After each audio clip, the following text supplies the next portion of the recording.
if y is a function of x, which is defined as x to the power of n, then dy by dx is n times x to the power of n minus 1. To prove this, we'll be using the definition of derivative with limits, that is dy by dx is nothing but limit h tends to 0, f of x plus h minus f of x divided by h.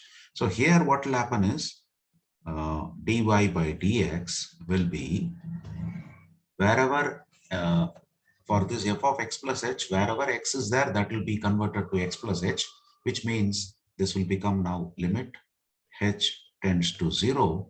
First expression, that is f of x plus h, will become now x plus h to the power of n minus x power n divided by h. Now let us assume this x plus h has some t.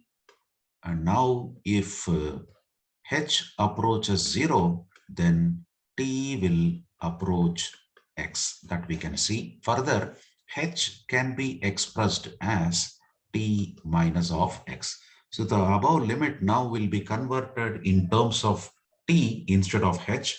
That means this will become limit t tends to x, and the numerator x plus h will become now t power n, and x power will n will be x power n, and h will be written as t minus x.